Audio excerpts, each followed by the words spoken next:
பல வருடங்களுக்கு முன்பு திருவள்ளா என்ற நகருக்கு சுவிசேஷத்தை அறிவிக்க போயிருந்தேன். என் நண்பர் ஒருவர் சொன்னார், எங்க அப்பா ரொம்ப சுகவீனமா இருக்கிறாங்க. எங்க அப்பா ஒரு வாத்தியார், ஆனா அவரே தன்னுடைய சுய முயற்சியில் ஒரு ஆலயத்தை கட்டி அதற்கு உபதேசியராக இருந்து இரவும் பகலும் பாடுபட்ட தேவனுடைய மனிதன் மரித்து கொண்டிருக்கிறார், வாருங்கள் என்று என்னை அழைத்து போனார். படுக்கையில் இருந்த அந்த பெரியவருடைய முகத்தை பார்த்தேன். அதில் இருந்த பிரகாசத்தை கண்டேன், சொக்கி போனேன். இவரா மரிக்கப் போகிறார் என்ற எண்ணம் எனக்குள் எழுந்தது. அவர் என்னை அழைத்தார். தம்பி, முழங்கால் போடு என்றார். தன் 2 கரங்களையும் என் மீது வைத்தார். எனக்காக உருக்கமாய் ஜெபித்தார். இவனை எலியாவை போல இந்த நூற்றாண்டில் பயன்படுத்தும் என்று கண்ணீரோடு ஜெபித்தார். தேவனுடைய வல்லமையின் மேல் இறங்கியது. சாக போகிற மனிதர், கண்ணை மூடப் போகிற மனிதர், கடைசி நிமிஷம் வரை அவருக்குள் மற்றவர்களை ஆசீர்வதிக்கும் வல்லமை இருந்தது. என் நண்பர் சொன்னார், பிரதர், எங்களை கூட எங்க அப்பா அப்படி ஆசீர்வதிச்சதே இல்லை என்று சொன்னார். நீ ஆசீர்வாதமாய் இருப்பாய். உனக்குள் இந்த உலகத்தில் உள்ள வம்சங்கள் எல்லாம் ஆசீர்வதிக்கப்படும். இயேசு சொன்னதே தேவன் அவனுக்கு சொன்னார். அவனை கொண்டு சிறைபிடிக்கப்பட்ட லோத்தின் குடும்பத்தாரை ரட்சித்தார். அவனை கொண்டு இந்த விசுவாச குடும்பத்தாரை உலகம் முழுவதிலும் அவர் எழுப்பி ஆசீர்வதித்து வருகிறார். உங்களுக்கும் அப்படி செய்வார். மனம் கலங்காதிருங்க. மற்றவர்களுடைய சொல்லை பற்றி நமக்கு கவலை இல்லை. இயேசு என்ன சொல்கிறார் ஐயா, அதுதான் நமக்கு கவலை. உங்கள் இருதயம் கலங்காதிருப்பதாக.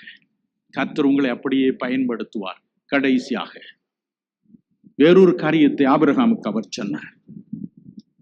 ஆபிரகாம், உன்னை ஆசீர்வதிக்கிறவர்களை ஆசீர்வதிப்பேன், உன்னை சபிக்கிறவர்களை சபிப்பேன். உன்னை சபிக்கிறவர்களை சபிப்பேன், உன்னை ஆசீர்வதிக்கிறவர்களையோ ஆசீர்வதிப்பேன். இந்த வார்த்தை நமக்கும் உரியது பிரியமானவர்களே. 2 கொரிந்தியர் 1:20 சொல்கிறது, வாக்கு தத்தங்கள் எல்லாம் இயேசு கிறிஸ்துவுக்குள் ஆம் என்றும் ஆமேன் என்றும் இருக்கிறது. இது நம்முடைய ஆசீர்வாதம், நமக்கு என்று கொடுக்கப்பட்டிருக்கிற வாக்கு தத்தம் இந்த 20வது நூற்றாண்டிற்கு. ரோமர் 4:23 சொல்கிறது, இந்த காரியங்கள் எல்லாம் நமக்காகத்தான் எழுதப்பட்டிருக்கிறது என்று. 21வது நூற்றாண்டை பற்றி நமக்கு கவலை இல்லை. இன்று நமக்கு என்ன தேவன் சொல்கிறார்? பயப்படாதே மேரி, பயப்படாதே. உன்னை ஆசீர்வதிக்கிறவர்களை நான் ஆசீர்வதிப்பேன், உன்னை சபிக்கிறவர்களை சபிப்பேன்.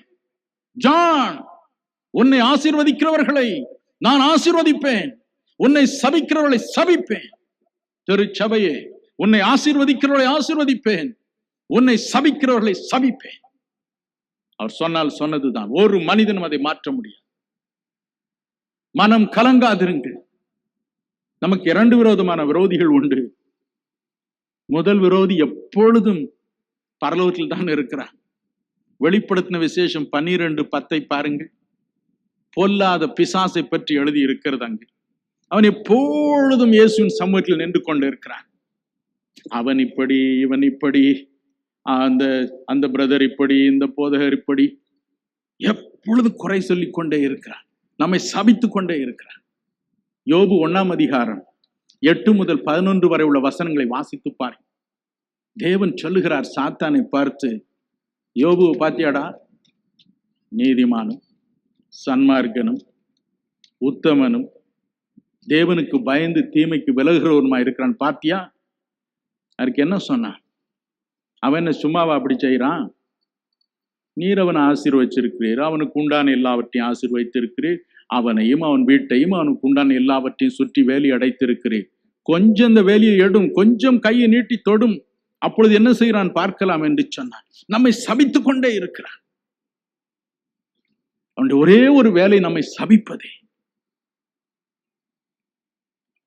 எனக்கு அருமையானவர்களே, இயேசு சொன்னார் யோவான் 10:10, அவன் திருடவும் கொல்லவும் அழிக்கவுமே வருகிறான், நானோ உங்களுக்கு ஜீவன் உண்டாகும், அந்த ஜீவன் பரிபூர்ணப்படவும் வந்தேன். கவலைப்படாதிரு. பிசாசு உண்டு, பிசாசு உண்டு, மந்திர தந்திரங்கள் உண்டு. ஆனால் இயேசு சொன்னார், என் நாமத்தினாலே அவைகளை நீங்கள் துரத்துவீர்கள். மார்க் 16, 17, 18 அப்படி சொன்னார். பிலிப்பியர் 2, 10, 11 சொல்கிறது, இயேசு கிறிஸ்துவின் நாமத்தில் வானோர் பூதலத்தோர் பூமியின் கீழானோர் யாருடைய முழங்காலும் முடங்கியாக வேண்டும் என்று. உன்னை சபிக்கிறவளை நான் சபிப்பேன். பிசாசு பெரியவனாய் இருக்கலாம், மந்திர தந்திரங்கள் பெரியவைகளாய் இருக்கலாம், ஆனால் இயேசு அவைகளை சபிப்பார். பேலேயாமை பாருங்கள், மனிதன் அவன் ஜனங்களை சபிக்க வருகிறான். இஸ்ரவேல் ஜனங்களை சபிக்க எழுந்து நிற்கிறான். தேவனுடைய ஆவி அவன் மேல் வருகிறது. அப்பொழுது அவன் என்ன சொல்கிறான்? எண்ணாகமம் 23:20 பாருங்கள்.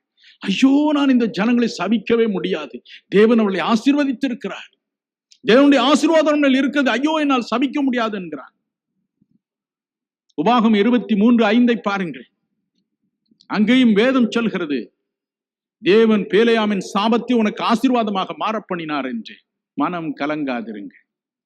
நீதிமொழிகள் 26:2 சொல்கிறது, காரணம் இல்லாமல் இட்ட சாபம் தங்காது, தகைவிலான் குருவியை போல அது பறந்து போகும், கடந்து போகும்.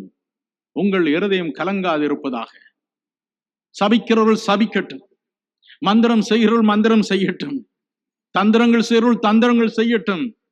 இயேசு அதை கவனித்துக் கொள்வார். தேவன் சொன்னால் சொன்னதுதான்.